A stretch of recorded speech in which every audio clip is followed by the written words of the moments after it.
Di suatu hari, Raja Harun al-Rasyid mendengar kabar bahwa Abu Nawas mengaku bisa mengukur langit. Raja berkata, "Kurang ajar, mana mungkin langit bisa diukur? Suruh dia kemari, aku ingin lihat buktinya." Abu Nawas datang dengan tersenyum.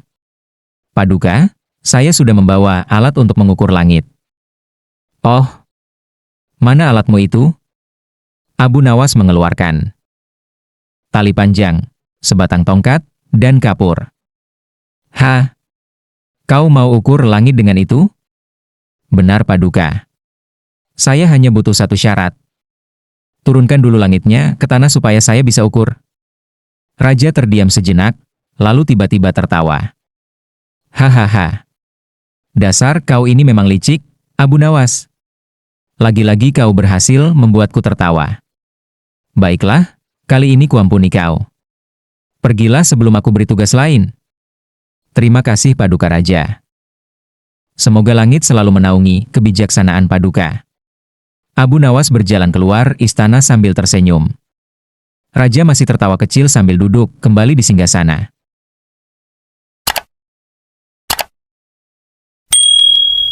Di suatu pagi yang cerah, Abu Nawas berjalan santai di pasar kota. Tiba-tiba, seorang pedagang memanggilnya. "Abu Nawas, tolong bantu aku, uangku hilang. Padahal aku yakin sekali aku menaruhnya di bawah meja."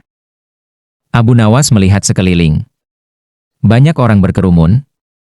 Wajah mereka penuh curiga satu sama lain. Raja yang sedang lewat pun menghampiri. "Hai Abu Nawas, kalau kau bisa menemukan pencurinya, aku akan memberimu hadiah." Abu Nawas hanya tersenyum, lalu berkata lantang kepada kerumunan, "Siapapun yang merasa tidak mencuri, silakan berdiri di bawah matahari siang ini." Semuanya berkumpul dan berdiri. Kecuali satu orang. Ia justru bersembunyi di bayang-bayang, sambil ketakutan. "Lihatlah, Tuan Raja. Orang jujur tidak takut pada cahaya. Tapi pencuri selalu bersembunyi dalam bayang-bayang." Raja pun terkekeh kagum. Pencuri akhirnya mengaku. Dan pedagang mendapatkan kembali uangnya. "Abu Nawas, kau memang cerdik. Tapi kali ini, kau juga mengajarkan pentingnya kejujuran." Dan sejak saat itu, semua orang di pasar selalu berhati-hati untuk tetap jujur.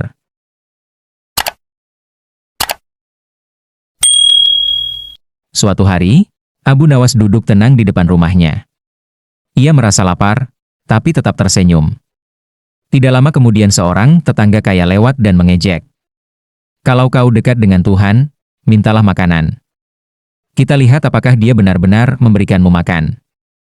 Abu Nawas menjawab, "Baik. Tapi aku tak akan minta pada siapapun, hanya pada Tuhan." Siang pun berlalu.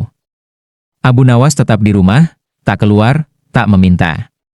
Ia hanya duduk diam dan berzikir. Tetangganya lalu menyuruh seorang anak kecil membawakan makanan ke rumah Abu Nawas dan berpesan, "Bilang ini dari Tuhan." Saat anak itu datang, Abu Nawas tersenyum dan berkata, "Masya Allah, Tuhan mengirim makanan lewat tangan orang yang pelit." Tetangganya yang mengintip dari balik dinding, terkejut dan marah. "Hei, itu aku yang kasih. Aku yang bayar." Abu Nawas menjawab dengan tenang, "Karena kau tak ikhlas, maka pahalanya hilang. Sekarang makanan itu benar-benar dari Tuhan, bukan darimu." Tetangga itu terdiam. Ia merasa malu. Keikhlasan adalah memberi tanpa mengharapkan balasan atau pengakuan. Saat kita berharap pujian, kita sedang menjual amal, bukan menghadiahkannya kepada Tuhan.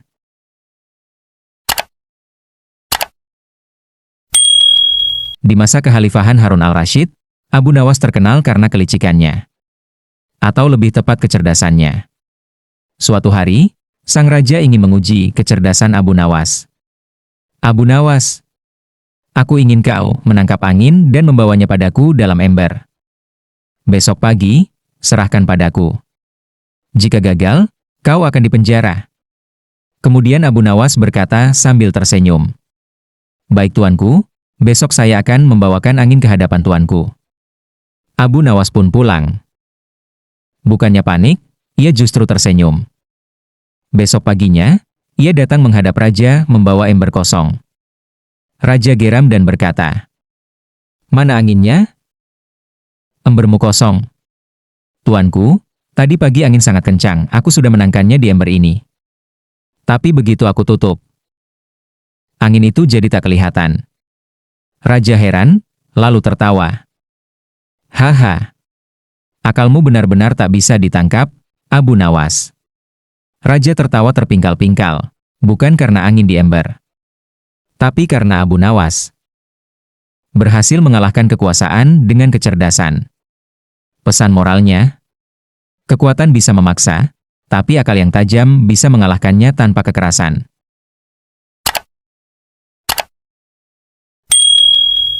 Pada suatu masa, di kota Baghdad yang gemerlap dengan ilmu pengetahuan, lahirlah seorang cendekiawan besar bernama Muhammad ibn Musa al-Khawarizmi. Ia hidup pada abad ke-9, di masa kekhalifahan Abbasiyah, saat dunia Islam berada di puncak kejayaannya. Al-Khawarizmi bekerja di Baitul Hikmah, sebuah pusat ilmu di Baghdad yang mengumpulkan manuskrip dari berbagai peradaban. Di sanalah ia mempelajari ilmu matematika dari Yunani, India, hingga Persia lalu menyempurnakannya. Namun Al-Khawarizmi tidak hanya belajar, ia juga menemukan hal baru. Ia menyusun cara sistematis untuk menyelesaikan persoalan matematika dengan persamaan. Dalam bukunya Alkitab Al-Muhtasar fi Hisab Al-Jabr wal Mukabalah, ia memperkenalkan istilah Al-Jabr, yang kelak dikenal sebagai Al-Jabar. Buku ini menjadi dasar bagi ilmu matematika modern. Dari namanya pula, lahirlah istilah algoritma atau lebih dikenal sekarang algoritma, yang kini menjadi inti dari dunia komputer. Al-Khawarizmi membuktikan bahwa ilmu bisa menghubungkan manusia dari berbagai bangsa dan zaman. Ia meyakini, dengan ilmu, hidup akan lebih teratur. Masalah dapat diselesaikan, dan dunia menjadi lebih baik.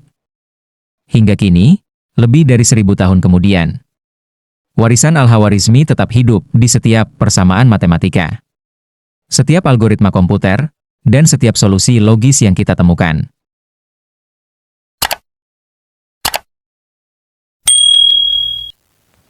Di halaman istana, Abu Nawas mendekat, membawa hadiah sederhana.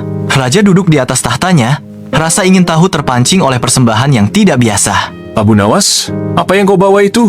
Tanya Raja, tatapannya bertanya. Abu Nawas menjawab dengan senyum licik. Tuanku, ini hadiah untuk Paduka, sebuah panci tua. Tapi hati-hati, panci ini bisa beranak. Seorang wazir mendengarkan dengan saksama. Ekspresinya tidak terbaca saat Abu Nawas berbicara. Raja memandang pot itu dengan campuran rasa takjub dan geli. Di dalam istana, Raja, wazir, dan Abu Nawas berkumpul di aula utama. Tempat misteri akan terungkap. Abu Nawas meletakkan sebuah pot tua di lantai, sorot nakal di matanya. Dengan cekatan, Abu Nawas menyembunyikan sebuah pot kecil di dalam pot yang lebih besar, tak terlihat oleh raja dan wazir. Abu Nawas berseru sambil menyeringai licik. Lihatlah, tuanku, semalam panci ini melahirkan anaknya. Raja berseru tak percaya. Luar biasa. Panci pun bisa beranak. Beberapa hari kemudian, raja meminjam panci besar itu. Abu Nawas, aku ingin mengembalikan panci besarmu ini. Ampun tuanku, pancinya sudah mati. Apa maksudmu? Panci mati? Abu Nawas dengan cerdik membalas. Kalau tuanku percaya panci bisa beranak, maka tuanku juga harus percaya panci bisa mati. Sang raja tertawa dan berkata, Abu Nawas, kau memang tak ada tandingannya. Pulanglah, bawalah panci matimu itu. Di dalam balairung istana Baghdad yang mewah, Raja Harun duduk dengan anggun di atas tahtanya yang megah. Di sampingnya berdiri wazir, ekspresinya mengisyaratkan rencana tersembunyi dan berbisik kepada sang raja. Wahai Baginda, Abu Nawas selalu lolos dari hukuman. Ujilah dia dengan tugas mustahil. Suara Raja Harun menggelegar di aula, menantang udara dengan dekrit yang mustahil. Abu Nawas, aku ingin kau bangunkan sebuah jembatan. Tapi jembatan itu harus berada di udara. Para punggawa terkejut.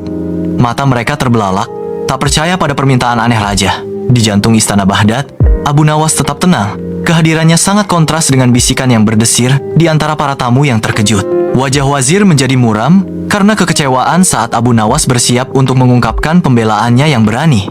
Ampun Baginda, bila hamba harus membangun jembatan di udara, maka sediakanlah lebih dulu sungai di udara tempat jembatan itu berdiri. Kata-katanya menggantung di udara, sebuah tantangan yang terselubung dalam kerendahan hati. Sementara pengadilan menunggu keputusan Baginda, wazir menyaksikan, ekspresinya campuran antara frustrasi dan hormat yang enggan pada kecerdasan Abu Nawas. Di balairung megah Baghdad, tawa Raja Harun yang membahana memenuhi aula, bergema di seluruh istana. Para tamu istana ikut bersuka cita. Wajah mereka berseri-seri karena lega dan gembira.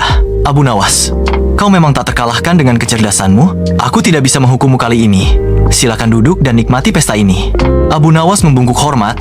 Rasa terima kasih terpancar di matanya saat dia menjawab, Terima kasih Yang Mulia.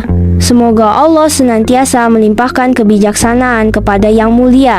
Tambah Abu Nawas, suaranya tulus dan hormat. Dengan kecerdikannya, Abu Nawas kembali selamat dari hukuman. Sebab, mustahil membuat jembatan di udara tanpa sungai di udara. Pada suatu hari, Raja Harun al-Rashid merasa bosan. Ia memanggil Abu Nawas ke istana. Abu Nawas, kata Raja sambil tersenyum licik. Kau selalu mengaku dekat dengan Tuhan. Kalau begitu, doakan aku supaya nanti di surga punya istana emas. Jangan sampai doamu gagal. Abu Nawas hanya tersenyum tenang, lalu berkata, Baik tuanku, hamba akan berdoa. Tapi hamba mohon satu syarat kecil. Syarat? Apa itu? Tanya Raja. Hamba mohon diberi satu kamar saja di istana ini, sebagai tempat hamba berdoa. Kamar yang paling besar dan paling indah, jawab Abu Nawas. Raja terkejut, dan berkata, Kamar itu kamar kebanggaanku. Tidak bisa. Abu Nawas tersenyum lebar. Loh, bukankah tuanku yakin nanti akan punya istana emas di surga? Kalau begitu, untuk apa lagi mempertahankan kamar kecil di dunia ini? Raja terdiam, lalu tertawa keras. Hahaha. Abu Nawas, lagi-lagi kau menipuku dengan akalmu. Baiklah, cukup sudah. Aku ampuni kau kali ini. Abu Nawas membungkuk hormat. Terima kasih, tuanku. Hamba hanya ingin mengingatkan. Jangan terlalu cinta dunia, karena yang di akhirat jauh lebih indah. Raja tersenyum bijak. Sementara para wazir hanya bisa tertunduk malu melihat kecerdikan Abu Nawas.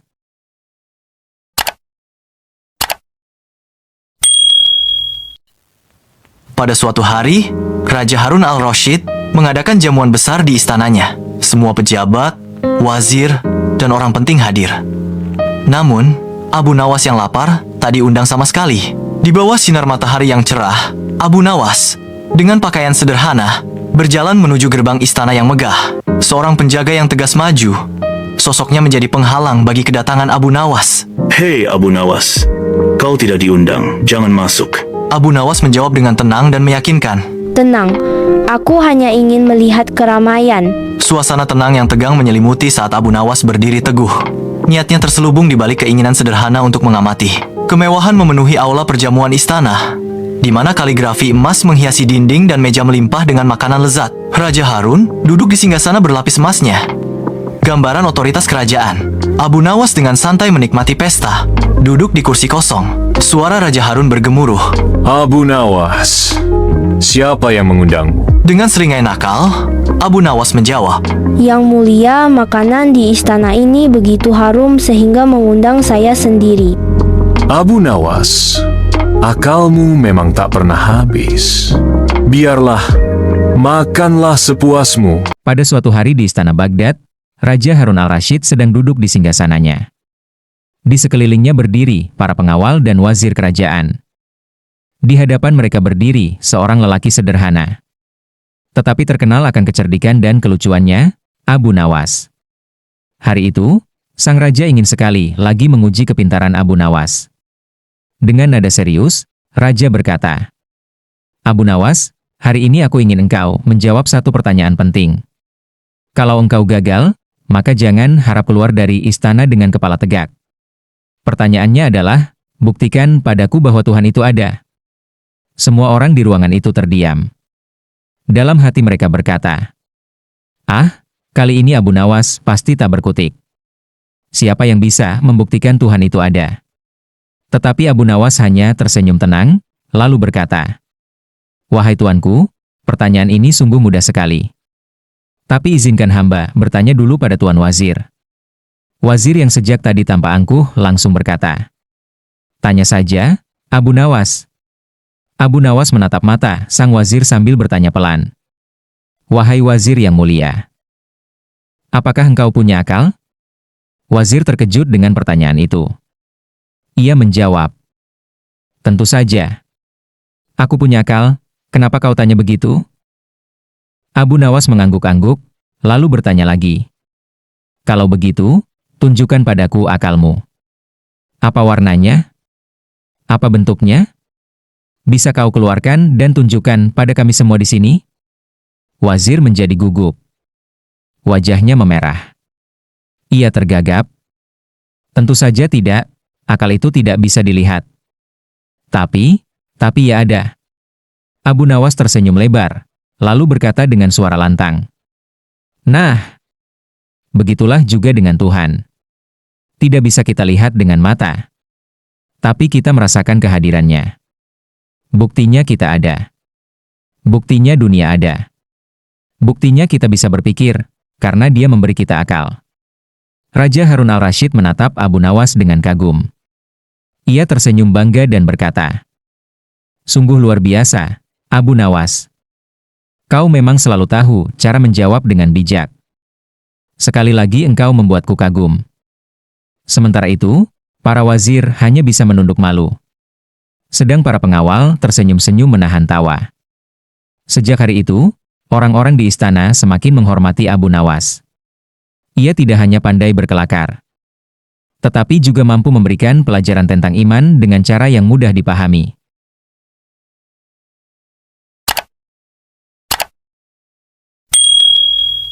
Pada suatu hari di negeri Baghdad, Raja Harun al-Rashid merasa bosan dan ingin menghibur diri. Ia pun memanggil orang yang paling cerdik di seluruh kerajaan, Abu Nawas. "Wahai Abu Nawas, hari ini aku ingin kau melakukan hal yang luar biasa." "Apa gerangan perintah Baginda hari ini?" Raja tersenyum licik dan berkata, "Aku ingin kau terbang di udara." Mendengar perintah aneh itu, Abu Nawas sedikit terkejut. Namun, ia tetap tenang. Seperti biasa dan berkata, "Ampun tuanku, bolehkah hamba tahu? Apakah Baginda juga akan menyuruh unta menari dan kucing membaca kitab?" Raja tertawa. "Tidak, tidak. Aku hanya ingin melihat apakah kau bisa terbang. Bila tidak bisa, kau akan dihukum." Abu Nawas memutar otaknya. Ia lalu menjawab dengan penuh percaya diri, "Baik, tuanku. Hamba mohon waktu 3 bulan untuk belajar terbang." 3 bulan? Baiklah. Aku beri kau waktu. Tapi ingat, kalau kau tidak bisa terbang, kau akan kupenjara. Hari-hari berlalu. Abu Nawas menjalani hidup seperti biasa. Ia tidak belajar terbang. Ia malah sering terlihat santai dan bercengkerama di kedai kopi. Akhirnya, waktu yang dijanjikan tiba. Abu Nawas dipanggil kembali ke istana. "Nah, Abu Nawas, sudah siap terbang?" Abu Nawas tersenyum. "Ampun tuanku. Sebelum hamba mencoba terbang, hamba ingin bertanya, apakah Baginda sudah membangun menara yang sangat tinggi, agar hamba bisa melompat dan mulai terbang?" Raja heran dan berkata, Belum. Kalau begitu, bagaimana mungkin hamba bisa terbang, tuanku? Bahkan burung pun butuh tempat tinggi untuk terbang." "Baiklah. Akan kubangun menara tinggi. Setelah itu, kau harus terbang." Seminggu kemudian, sebuah menara tinggi dibangun. Abu Nawas dibawa ke puncaknya.